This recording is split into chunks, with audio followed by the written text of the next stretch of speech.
ಎಲ್ಲರಿಗೂ ನಮಸ್ಕಾರ ಸ್ನೇಹಿತರೆ. 2025 ಏಪ್ರಿಲ್ 27ನೇ ತಾರೀಕು ಬಹಳ ಭಯಂಕರವಾಗಿರುವಂತಹ ಅಕ್ಷಯ ಅಮಾವಾಸ್ಯೆ. ಈ ಒಂದು ಅಮಾವಾಸ್ಯೆ ಈ ರಾಶಿಯಲ್ಲಿರುವಂತಹ ವ್ಯಕ್ತಿಗಳಿಗೆ ಪ್ರತಿಯೊಂದು ಕ್ಷೇತ್ರದಲ್ಲೂ ಅಧಿಕ ಲಾಭವನ್ನು ಪಡೆಯುವಂತೆ, ತಮ್ಮ ಜೀವನದಲ್ಲಿ ಎಲ್ಲ ರೀತಿಯ ಸಮಸ್ಯೆಗಳಿಂದ ಮುಕ್ತರಾಗುವಂತೆ ರಾಜಯೋಗವನ್ನು ರೂಪುಗೊಳ್ಳುತ್ತದೆ. ಈ ರಾಶಿಯಲ್ಲಿರುವಂತಹ ವ್ಯಕ್ತಿಗಳು ಯಾವೆಲ್ಲ ರೀತಿಯ ಲಾಭ ಹಾಗೂ ಅದೃಷ್ಟವನ್ನು ಈ ಒಂದು ಭಯಂಕರವಾದ ಶಕ್ತಿಶಾಲಿಯಾದ ಅಕ್ಷಯ ಅಮಾವಾಸ್ಯೆಯಿಂದ ಬರಮಾಡಿಕೊಂಡು ಜೀವನದಲ್ಲಿ ಶ್ರೀಮಂತಿಕೆಯನ್ನು ಅನುಭವಿಸುವಂತಹ ಅದೃಷ್ಟವಂತ ರಾಶಿಗಳು ಯಾವ್ಯಾವು ಎಂದು ತಿಳಿದುಕೊಳ್ಳೋಣ. ಅದಕ್ಕೂ ಮುನ್ನ ನೀವು ಕೂಡ ದೇವರು ಹಾಗೂ ಜ್ಯೋತಿಷ್ಯ ಶಾಸ್ತ್ರವನ್ನು ನಂಬುವುದಾದರೆ ಈಗಲೇ ವಿಡಿಯೋಗೆ ಒಂದು ಲೈಕ್ ಕೊಟ್ಟು ತಪ್ಪದೇ ನಮ್ಮ ಚಾನಲ್ನ ಸಬ್ಸ್ಕ್ರೈಬ್ ಮಾಡಿ, ಹಾಗೆ ಪಕ್ಕದಲ್ಲಿ ಇರುವಂತಹ ಬೆಲ್ ಐಕನ್ನ ಪ್ರೆಸ್ ಮಾಡಿ. ಹಾಗೂ ನಿಮ್ಮ ಜೀವನದ ಸಮಸ್ಯೆಗಳಾದ ವಿದ್ಯೆ, ಆರೋಗ್ಯ, ಕೋರ್ಟ್ ಕೇಸ್, ಪ್ರೀತಿಯಲ್ಲಿ ನಂಬಿ ಮೋಸ, ಇನ್ನು ಮುಂತಾದ ಸಮಸ್ಯೆಗಳಿಗೆ ಡಿಸ್ಪ್ಲೇ ಆಗುತ್ತಿರುವ ಗುರುಜಿ ನಂಬರ್ಗೆ ಕರೆ ಮಾಡಿ ನಿಮ್ಮ ಸಮಸ್ಯೆಗಳನ್ನು ಪರಿಹಾರ ಮಾಡಿಕೊಳ್ಳಿ. ಹೌದು, ಈ ರಾಶಿಯಲ್ಲಿರುವಂತಹ ವ್ಯಕ್ತಿಗಳು ಮುಟ್ಟಿದ್ದೆಲ್ಲ ಚಿನ್ನವಾಗುವಂತಹ ಅದ್ಭುತವಾದ ಸಮಯ ಇದಾಗಿರುತ್ತದೆ. ಇನ್ನು ಮುಂದಿನ ಹಲವಾರು ವರ್ಷಗಳವರೆಗೂ ಕೂಡ ಈ ರಾಶಿಯಲ್ಲಿರುವಂತಹ ವ್ಯಕ್ತಿಗಳಿಗೆ ಯಾವುದೇ ರೀತಿಯ ಅಪಾಯಕಾರಿ ಘಟನೆಗಳು ನಡೆಯುವುದಿಲ್ಲ ಎಂದು ಹೇಳಬಹುದು. ನೀವು ಅನುಸರಿಸುವಂತಹ ಕೆಲವೊಂದಿಷ್ಟು ವಿಶೇಷವಾದ ಪೂಜಾ ವಿಧಿವಿಧಾನದ ಜೊತೆಗೆ ನಾವು ತಿಳಿಸಿಕೊಡುವಂತಹ ನಿಂಬೆಹಣ್ಣಿನ ಸಣ್ಣ ಪರಿಹಾರವನ್ನು ಮಾಡಿಕೊಳ್ಳುವುದರಿಂದ ನಿಮ್ಮ ಜೀವನದಲ್ಲಿ ಬರುವಂತಹ ದೊಡ್ಡ ದೊಡ್ಡ ಸಮಸ್ಯೆಗಳನ್ನು ಕಡಿಮೆ ಮಾಡಿಕೊಳ್ಳಬಹುದು. ಅದೇ ರೀತಿಯಾಗಿ ಯಾವುದೇ ರೀತಿಯ ಸಮಸ್ಯೆ ಬಂದರೂ ಎದುರದೆ ಮುಂದೆ ಸಾಗಲು ಈ ಒಂದು ಸಣ್ಣ ಪುಟ್ಟ ತಂತ್ರಗಳು ನಿಮಗೆ ಜೀವನದಲ್ಲಿ ಸಹಾಯ ಮಾಡುತ್ತದೆ ಎಂದು ಹೇಳಲಾಗುತ್ತದೆ. ಹೌದು, ಈ ರಾಶಿಯಲ್ಲಿರುವಂತಹ ವ್ಯಕ್ತಿಗಳಿಗೆ ಅದೃಷ್ಟ ಇವರ ಪರವಾಗಿರುವುದರಿಂದ ಈ ಒಂದು ಭಯಂಕರವಾದ ಒಂದು ಅಮಾವಾಸ್ಯೆಯಿಂದ ಈ 3 ನಿಂಬೆ ಹಣ್ಣಿನಿಂದ ಚಿಕ್ಕ ಪರಿಹಾರವನ್ನು ಮಾಡಿ ನೋಡಿ. ಹಣ ವೃದ್ಧಿಯಾಗುತ್ತದೆ, ಆರೋಗ್ಯ ವೃದ್ಧಿಯಾಗುತ್ತದೆ, ಮನೆಗೆ ಬಂದಿರುವಂತಹ ಕೆಟ್ಟ ದೃಷ್ಟಿ ದೋಷಗಳು, ಮಾಟ ಮಂತ್ರಗಳು ನಿವಾರಣೆಯಾಗುತ್ತದೆ, ಅದೃಷ್ಟ ಕೂಡಿ ಬರುತ್ತದೆ. ಒಟ್ಟಾರೆಯಾಗಿ ನಿಂಬೆ ಹಣ್ಣಿನಿಂದ ಈ ಒಂದು ಪರಿಹಾರವನ್ನು ನೀವು ಈ ದಿನ ಮಾಡಿದರೆ ಖಂಡಿತ ಸ್ನೇಹಿತರೆ ನಿಮ್ಮ ಸಮಸ್ಯೆಗಳೆಲ್ಲವೂ ಸಂಪೂರ್ಣವಾಗಿ ನಿವಾರಣೆಯಾಗುತ್ತದೆ. ಏನು ಮಾಡಬೇಕು ಅಂತ ನೋಡೋಣ ಬನ್ನಿ. ಅದಕ್ಕೂ ಮುಂಚೆ ನೀವು ಕೂಡ ದೇವರ ಹಾಗೂ ಜ್ಯೋತಿಷ ಶಾಸ್ತ್ರವನ್ನು ನಂಬುವುದಾದರೆ ನಮ್ಮ ಚಾನಲ್ಗೆ ಲೈಕ್ ಮಾಡೋದನ್ನು ಮರಿಬೇಡಿ. ತಪ್ಪದೇ ಒಂದು ಲೈಕ್ ಕೊಡಿ. ಹೌದು, ಮೊದಲನೆಯ ರಾಶಿ ಬಂದು ವೃಷಭ ರಾಶಿ. ಈ ರಾಶಿಯಲ್ಲಿರುವಂತಹ ವ್ಯಕ್ತಿಗಳಿಗೆ ರಾಜಯೋಗವಿದೆ. ವೃಷಭ ರಾಶಿಯವರು ಅದೃಷ್ಟದ ಪಟ್ಟಿಯಲ್ಲಿದ್ದಾರೆ. ಈ ಒಂದು ಭಯಂಕರವಾದ ಅಮಾವಾಸ್ಯೆಯ ನಂತರ ಮನೆಗೆ ಅದೃಷ್ಟ ಲಕ್ಷ್ಮಿ ಪ್ರವೇಶ ಮಾಡುತ್ತಾಳೆ. ಆರೋಗ್ಯ ಸಮಸ್ಯೆ, ನಕಾರಾತ್ಮಕ ಶಕ್ತಿ ಇದ್ದರೆ ಮನೆಯಲ್ಲಿ ಯಾವುದೇ ರೀತಿಯ ಏಳಿಗೆ ಕಂಡುಬರುವುದಿಲ್ಲ. ಆದರೆ ಇದರಿಂದಾಗಿ ಎಲ್ಲ ರೀತಿಯ ಮನೆಯಲ್ಲಿ ಹಣ ತುಂಬಿರುವಂತಹ ಆರ್ಥಿಕ ಜೀವನ ಅಚ್ಚರಿಯನ್ನು ಮೂಡಿಸುವಂತೆ ಬದಲಾಗುತ್ತದೆ. ಈ ಒಂದು ವಿಶೇಷವಾದ ಶಕ್ತಿಶಾಲಿ ಅಮಾವಾಸ್ಯೆಯಿಂದ ನಿಮ್ಮ ಜೀವನದಲ್ಲಿ ಕೆಲ ಪರಿಹಾರಗಳನ್ನು ಪಾಲಿಸಬೇಕು. ಆ ಸರಳ ಪರಿಹಾರಗಳನ್ನು ಕೊನೆಯಲ್ಲಿ ನೀಡಲಾಗಿದೆ. ಅದನ್ನು ಅನುಸರಿಸಿ ನಿಮ್ಮ ಮನೆ ಬಾಗಿಲಿಗೆ ಬಂದು ನಿಂತಿರುವಂತಹ ಲಕ್ಷ್ಮೀ ದೇವಿಯನ್ನ ಮನೆಗೆ ಆಹ್ವಾನಿಸಿ. ಸಿಂಹರಾಶಿಯಲ್ಲಿರುವಂತಹ ವ್ಯಕ್ತಿಗಳಿಗೆ ರಾಜಯೋಗ ಆರಂಭವಾಗುತ್ತದೆ. ವಾಹನ ಮತ್ತು ಮನೆ ಖರೀದಿಸುವ ಯೋಗ ಶುರುವಾಗುತ್ತದೆ. ಕನಸು ನನಸಾಗುತ್ತದೆ. ಸಿಂಹರಾಶಿಯವರು ಎಲ್ಲ ಕ್ಷೇತ್ರದಲ್ಲೂ ಕೂಡ ಅಭಿವೃದ್ಧಿಯನ್ನು ಕಂಡುಕೊಳ್ಳುತ್ತಾರೆ. ಈ ಅಮಾವಾಸ್ಯೆಯ ನಂತರ ನಿಮ್ಮ ಜೀವನವೇ ಬದಲಾಗಲಿದೆ. ಮನೆ ಖರೀದಿಯ ನಿಮ್ಮ ಕನಸು ನನಸಾಗುತ್ತದೆ. ಹೊಸ ಉದ್ಯೋಗ ಆರಂಭಿಸಬೇಕು ಅಂದುಕೊಂಡಿದ್ದಲ್ಲಿ ಈ ಒಂದು ಸಮಯ ಉತ್ತಮವಾಗಿರುತ್ತದೆ. ಸಿಂಹರಾಶಿಯವರೆಲ್ಲರೂ ಮುಟ್ಟಿದ್ದೆಲ್ಲವೂ ಚಿನ್ನವಾಗುತ್ತದೆ. ಆದರೆ ಇದಕ್ಕಾಗಿ ಕೆಲ ಪರಿಹಾರಗಳನ್ನು ನೀವು ಪಾಲಿಸಬೇಕಾಗುತ್ತದೆ. ಆ ಪರಿಹಾರಗಳನ್ನು ಕೊನೆಯಲ್ಲಿ ನೀಡಲಾಗಿದೆ. ಅದನ್ನು ಅನುಸರಿಸಿ ನಿಮ್ಮ ಜೀವನದಲ್ಲಿ ಹೊಸ ಬೆಳಕು ಮೂಡುತ್ತದೆ. ಇನ್ನು ಮುಂದಿನ ರಾಶಿ ಕನ್ಯಾ ರಾಶಿ. ಕನ್ಯಾ ರಾಶಿಯವರಿಗೆ ರಾಜಯೋಗದ ಪಟ್ಟಿಯಲ್ಲಿರುವುದರಿಂದ ಕನ್ಯಾ ರಾಶಿಯವರು ಉದ್ಯೋಗ ಸಮಸ್ಯೆಯಿಂದ ಬಳಲುತ್ತಿದ್ದರೆ, ಮದುವೆಯ ವಿಚಾರದಲ್ಲಿ ಸೋಲಾಗುತ್ತಿದ್ದರೆ ಈ ಸಮಸ್ಯೆ ದೂರವಾಗುತ್ತದೆ. ಹುಣ್ಣಿಮೆಯ ನಂತರ ಕನ್ಯಾ ರಾಶಿಯವರ ಮೇಲೆ ಲಕ್ಷ್ಮೀ ದೇವಿಯ ಆಶೀರ್ವಾದ ಸಿಗುತ್ತದೆ. ಭಯಂಕರವಾದ ಅಮಾವಾಸ್ಯೆಯ ನಂತರ ನಿಮ್ಮ ಸಮಸ್ಯೆಗಳಿಂದ ಮುಕ್ತಿಯನ್ನು ಹೊಂದುತ್ತೀರಾ. ಕೆಲ ಕಾರ್ಯಗಳನ್ನು ನೀವು ನಿರ್ವಹಿಸಿದ್ದೇ ಆದಲ್ಲಿ ನಿಮ್ಮ ಜೀವನದಲ್ಲಿ ಇರುವಂತಹ ಎಲ್ಲ ರೀತಿಯ ನಕಾರಾತ್ಮಕ ತೊಂದರೆಗಳನ್ನು ದೂರ ಮಾಡಿಕೊಳ್ಳಬಹುದು. ಎಂದಿಗೂ ಕೂಡ ಹಣದ ಸಮಸ್ಯೆ ಎದುರಾಗುವುದಿಲ್ಲ. ಕನ್ಯಾ ರಾಶಿಯವರು ನಿರ್ವಹಿಸಬೇಕಾದ ಕ್ರಮಗಳನ್ನು ನೀಡಲಾಗಿದೆ. ಇನ್ನು ಮುಂದಿನ ರಾಶಿ ಮಕರ ರಾಶಿ. ಮಕರ ರಾಶಿಯವರಿಗೂ ಕೂಡ ರಾಜಯೋಗವಿದೆ. ಈ ಒಂದು ಭಯಂಕರವಾದ ಅಮಾವಾಸ್ಯೆಯಿಂದ ಅದೃಷ್ಟ ಲಕ್ಷ್ಮಿ ಒಲಿಯುತ್ತಾಳೆ. ಮನೆಯಲ್ಲಿ ಹಣದ ಸಮಸ್ಯೆ ಇದ್ದರೆ, ನಾನಾ ಸಮಸ್ಯೆಗಳಿಂದ ನೀವು ಬಳಲುತ್ತಿದ್ದರೆ ಎಲ್ಲ ಸಮಸ್ಯೆಗಳು ದೂರವಾಗುತ್ತದೆ. ಅದೃಷ್ಟದ ಪಟ್ಟಿಯಲ್ಲಿ ಮಕರ ರಾಶಿಯವರು ಇರುವುದರಿಂದ ಲಕ್ಷ್ಮೀ ದೇವಿ ಎಲ್ಲ ರೀತಿಯ ಸಮಸ್ಯೆಗಳನ್ನು ದೂರ ಮಾಡುತ್ತಾಳೆ. ಜೀವನದಲ್ಲಿ ಎಲ್ಲ ರೀತಿಯ ಸಮಸ್ಯೆಗಳನ್ನು ಬಗೆಹರಿಸುತ್ತಾಳೆ. ಈ ಒಂದು ಭಯಂಕರವಾದ ಅಮಾವಾಸ್ಯೆ ಅಕ್ಷಯ ಅಮಾವಾಸ್ಯೆ ಆದ್ದರಿಂದ ಈ ಒಂದು ವಿಶೇಷವಾದ ಅಮಾವಾಸ್ಯೆಯ ದಿನ ಈ ರಾಶಿಯಲ್ಲಿರುವಂತಹ ವ್ಯಕ್ತಿಗಳು ಈ ಒಂದು ಪರಿಹಾರಗಳನ್ನು ಮಾಡಿಕೊಳ್ಳುವುದರಿಂದ ನಿಮ್ಮ ಜೀವನದಲ್ಲಿ ಬಂದಿರುವಂತಹ ಎಲ್ಲ ಕಷ್ಟಗಳು, ಹಣಕಾಸಿನ ಸಮಸ್ಯೆಗಳು ಪರಿಹಾರವಾಗುತ್ತದೆ. ಹೆಚ್ಚುತ್ತದೆ. ಅಕ್ಷಯ ಪಾತ್ರೆ ತುಂಬ ಹಾಗೆ ನಿಮ್ಮ ಮನೆಯಲ್ಲಿ ಹಣ ವೃದ್ಧಿಯಾಗುತ್ತಾ ಹೋಗುತ್ತದೆ. ನಿಮ್ಮ ಜೀವನದುದ್ದಕ್ಕೂ ಸಮಸ್ಯೆಗಳು ನಿಮಗೆ ಎದುರಾಗುವುದಿಲ್ಲ.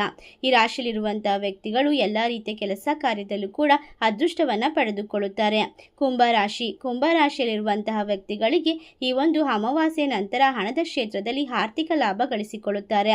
ಹಣದ ಸಮಸ್ಯೆ ದೂರವಾಗುತ್ತದೆ. ಸಾಲದ ಸುಳಿಯಲಿದ್ದರೆ, ಹಣದ ನಷ್ಟವಿದ್ದರೆ ಇನ್ನು ಮುಂದೆ ಚಿಂತಿಸುವ ಅಗತ್ಯವಿಲ್ಲ. ಕುಂಭರಾಶಿಯವರಿಗೆ ಲಕ್ಷ್ಮೀ ದೇವಿ ಒಲಿದಿದ್ದಾಳೆ. ಈ ಒಂದು ಅಮಾವಾಸ್ಯೆಯ ದಿನ ಕೆಲವು ಕ್ರಮಗಳನ್ನು ಅನುಸರಿಸಬೇಕು. ಲಕ್ಷ್ಮೀ ದೇವಿ ನಿಮ್ಮ ಮನೆಗೆ ಆಹ್ವಾನ ಮಾಡುವುದರಲ್ಲಿ ಎರಡನೇ ಮಾತಿಲ್ಲ. ನಿಮ್ಮ ಮನೆಯನ್ನು ಪ್ರವೇಶ ಮಾಡಿ ಲಕ್ಷ್ಮೀ ದೇವಿ ನಿಮಗೆ ಇರುವಂತಹ ಕಷ್ಟಗಳನ್ನು ಪರಿಹಾರ ಮಾಡುತ್ತಾಳೆ. ಅಷ್ಟೇ ಅಲ್ಲದೆ ಕುಂಭರಾಶಿಯವರಿಗೆ ರಾಜಯೋಗ ಆರಂಭವಾಗಿದೆ.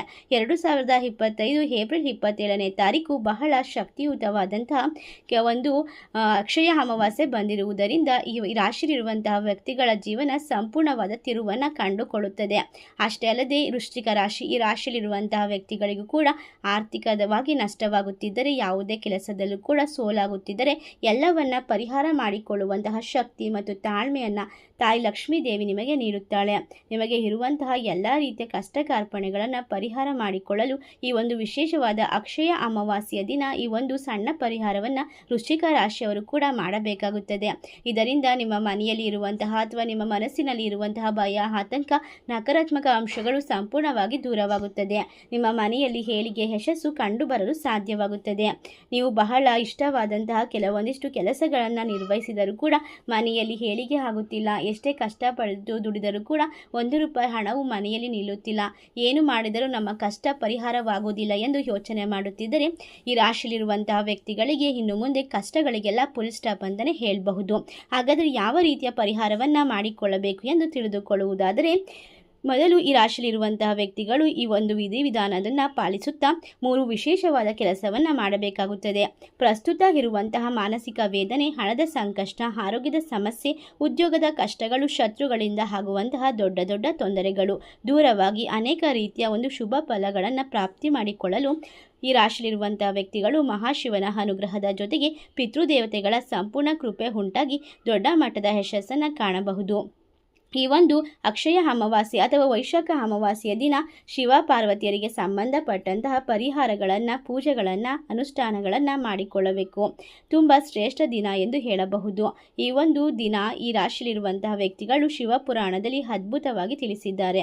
ಈ ದಿನ ಶಿವಲಿಂಗದ ಮೇಲೆ ಅರ್ಚಕರು ಬಿಲ್ವಪತ್ರೆಯನ್ನು ಇಟ್ಟಾಗ ಅದರ ಮೇಲೆ ಒಂದು ಕಪ್ಪು ಇರುವೆ ಆಕಸ್ಮಿಕವಾಗಿ ಬಿದ್ದು ಅಲ್ಲಿಗೆ ಹೋಗಬೇಕೆಂದು ತಿಳಿಯದೆ ಶಿವಲಿಂಗದ ಮೇಲೆ ಸುತ್ತಿ ತನಗೆ ತಿಳಿಯದೆ ಪ್ರದಕ್ಷಿಣೆಯನ್ನು ಹಾಕಿತಂತೆ. ಇದರಿಂದಾಗಿ ಈ ಫಲದಿಂದಾಗಿ ಮರುಜನ್ಮದಲ್ಲಿ ಕಾಶಿ ರಾಜ್ಯಕ್ಕೆ ರಾಜನಾಗಿ ಜನಿಸಿದ ಆ ಇರುವೆ ಸಕಲ ಅಷ್ಟ ಐಶ್ವರ್ಯವನ್ನು ಪಡೆಯುತ್ತಂತೆ.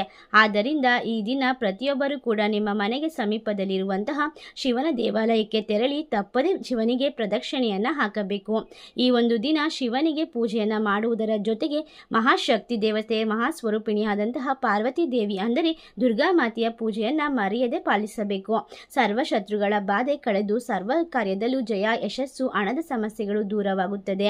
ಈ ಒಂದು ಸರ್ವ ವಿಧವಾದ ತೊಂದರೆಗಳನ್ನು ದೂರ ಮಾಡಿಕೊಳ್ಳಲು ಈ ಒಂದು ವಿಶೇಷವಾದ ಕೆಲಸವನ್ನು ನೀವು ಅನುಸರಿಸಬೇಕಾಗುತ್ತದೆ. ಈ ದಿನ ಏನು ಮಾಡಬೇಕು ಅಂದರೆ, ಮನೆಗೆ ಸಮೀಪದಲ್ಲಿರುವಂತಹ ದುರ್ಗಾ ಪರಮೇಶ್ವರಿ ಆಲಯ, ಚಾಮುಂಡೇಶ್ವರಿ ಆಲಯ, ಚೌಡೇಶ್ವರಿ ಅಥವಾ ರಾಮ ದೇವತೆಯಾದ ಆಲಯ ಅಥವಾ ಗ್ರಾಮ ದೇವತೆಯ ಆಲಯ ಎಲ್ಲಾದರೂ ಸರಿ, ದುರ್ಗಾಕ್ಕೆ ಸಂಬಂಧಪಟ್ಟಂತಹ ಆಲಯಕ್ಕೆ ತೆರಳಿ ನಿಂಬೆಹಣ್ಣಿನ ದೀಪವನ್ನು ಹಚ್ಚಿ ನಿಂಬೆಹಣ್ಣಿನ ಮಾಲೆಯನ್ನು ಅರ್ಪಿಸಿ 3 ನಿಂಬೆಹಣ್ಣನ್ನು ದೇವಿಯ ಪಾದದಲ್ಲಿಟ್ಟು ಮನೆಗೆ ತಂದು ಒಂದನ್ನು ಮನೆಗೆ ದೃಷ್ಟಿ ತೆಗೆದು ಹೊಡೆದು ಹಾಕಿ ಮತ್ತೊಂದು ನಿಂಬೆಹಣ್ಣನ್ನು ಪಾನಕ ಮಾಡಿ ಮನೆ ಮಂದಿಯೆಲ್ಲ ಸೇವಿಸಬೇಕು. ಉಳಿದ ಮತ್ತೊಂದು ನಿಂಬೆಹಣ್ಣನ್ನು ಸಾಧ್ಯವಾದರೆ ಮನೆಯ ಹೊಸ್ತಿಲಿಗೆ ಕಟ್ ಮಾಡಿ ಎಡಭಾಗಕ್ಕೊಂದು ಬಲಭಾಗಕ್ಕೊಂದು ಇಡಬೇಕು. ಈ ರೀತಿಯಾಗಿ ಮಾಡುವುದರಿಂದ ಮನೆಯಲ್ಲಿ ಇರುವಂತಹ ಎಲ್ಲ ರೀತಿಯ ನಕಾರಾತ್ಮಕ ಶಕ್ತಿ ದೂರವಾಗುತ್ತದೆ. ಈ ಒಂದು ಕೆಲಸವನ್ನು ಮಾಡುವುದರಿಂದ ಸಕಲ ಶತ್ರು ಬಾಧೆಗಳು, ಮನೆಯಲ್ಲಿ ಕಲಹಗಳು ಇದ್ದರೆ ಮನೆಯ ಯಜಮಾನನಿಗೆ ಉಂಟಾಗುವಂತಹ ಅನಾರೋಗ್ಯ, ಕಷ್ಟ ಕಾರ್ಪಣ್ಯಗಳು ಕಡಿಮೆಯಾಗಿ ಎಲ್ಲ ವಿಧದಲ್ಲೂ ಒಳಿತಾಗುತ್ತಾ ಹೋಗುತ್ತದೆ. ಹಾಗೆಯೇ ಗ್ರಾಮ ದೇವತೆ ದುರ್ಗಾ ಮಾತೆಗೆ ಮೊಸರನ್ನವನ್ನು ನೈವೇದ್ಯವಾಗಿ ಮಾಡಿಸಿ 4 ಜನರಿಗೆ ಹಂಚಿ. ಇದರಿಂದ ಮನಃಶಾಂತಿ ಉಂಟಾಗುತ್ತದೆ. ಮನೆಯ ಸದಸ್ಯರ ಆರೋಗ್ಯ ವೃದ್ಧಿ ಆಗುತ್ತಾ ಹೋಗುತ್ತದೆ.